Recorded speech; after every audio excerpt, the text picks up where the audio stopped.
Hello everyone and welcome to another Roaring Records tutorial. Today we are going to be focusing on what a compressor is. In the next video I'm going to show you how to use it, but I want to keep this video focused on what a compressor is. And it's a little bit weird and kind of hard to wrap your head around at first, but let's just see if we can begin to understand what a compressor is. So here I've got a diagram. Oops, it's on this side. And along this bottom axis, we're going to think about this being our input signal.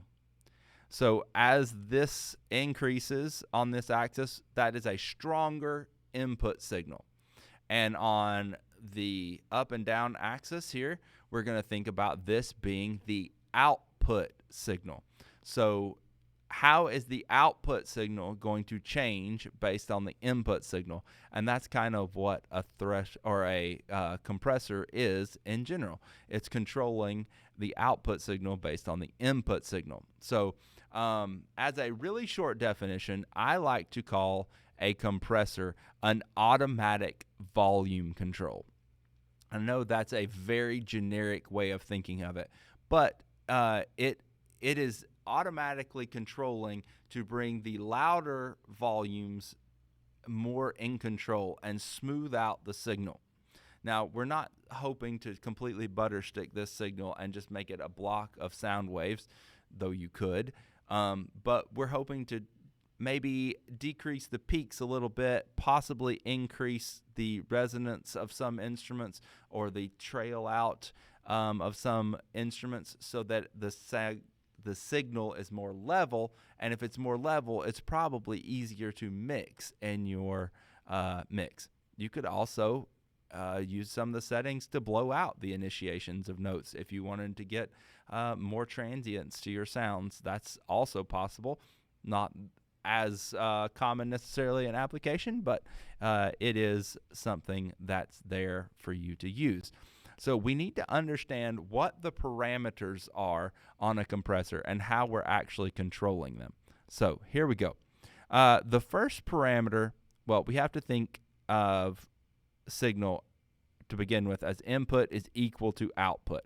So everything that's coming in is equal to the out.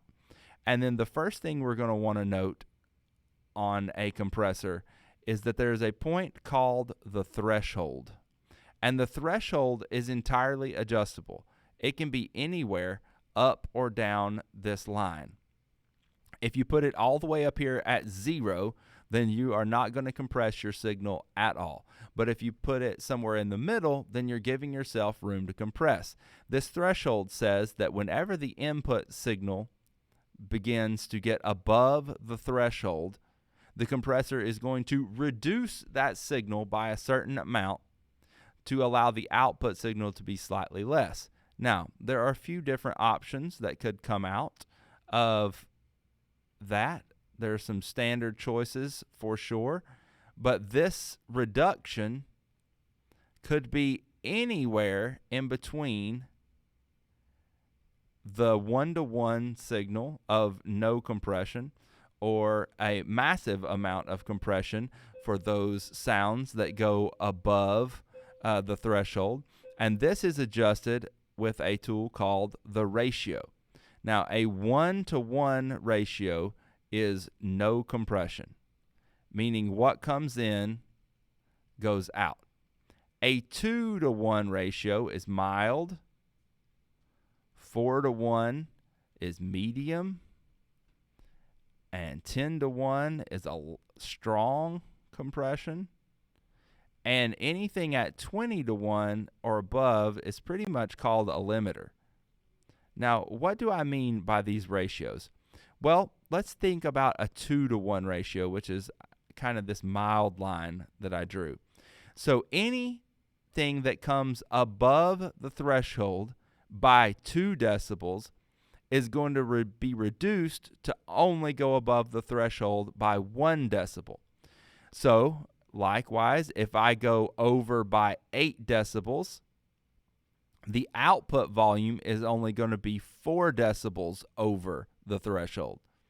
So the compressor is actually reducing that peak volume or peak amplitude of that wave such that for every 2 decibels that it goes over the threshold, it's going to be reduced to only 1 decibel over the threshold. A 4-to-1 ratio is similar. You could think about that being a little bit steeper line. For every 4 decibels over the threshold that the signal goes, you're only going to result with 1 decibel over the output signal. Likewise, for a 10-to-1 ratio, for every 10 decibels over the threshold you go, you're only going to go over the threshold by 1 when the compressor activates. And the limiting 20-to-1 ratio, for every 20 decibels that you go over the signal, you're only actually going to get 1 decibel over the threshold. So it's pretty much at 20-to-1 saying that anything above the threshold is not really going any stronger than the threshold. So the threshold point can be moved up or down again, and the ratio can be adjusted about how strong of compression you want. Now, there are 2 other important factors here, and that is the attack button and the release button. Now, both of these are time-sensitive adjustments, and what that means is that they're controlling the amount of time it takes for the next event to happen. So the attack button is measured in milliseconds, and when you're adjusting the attack, you're adjusting how long it actually takes once the signal crosses the threshold. How long does it take for that compressor to fully kick in and reduce that signal? So a longer attack time will mean that the transient sound or the initiating sound will be able to come in, and then the compressor will do its job. Whereas a 0 millisecond attack time means that the compressor will instantly kick in and take care of those transient sounds. The release time is kind of the opposite. It says how long after the signal falls back below the threshold does it take for that compressor to fully release and allow the signal to return to its uncompressed level. So these are both measured in milliseconds. Sometimes the release is even up into the seconds. So the threshold is measured in dBs, or at what signal level the threshold is going to be set at, and the ratio is measured in these ratios to determine the strength of reduction. Now, most compressors have a knob called makeup gain. And if we think about makeup gain, you have to think that you're actually making the signal softer here, right? So if the signal was originally mixed and coming in up here, but you used a 10-to-1 ratio, you reduced that by 10 decibels of sound, which is pretty significant. So maybe now that you have a more level signal, it's a lot quieter. Well, makeup gain will allow for that to rise back up and be more even with what you had originally mixed. So these 5 factors that you see here, these are all the factors that go into a compressor. That's how it works. Now, if you want to see the actual compressor in action and hear it, please make sure to watch the next video. If you like this, hit the subscribe button and the little thumbs up right below.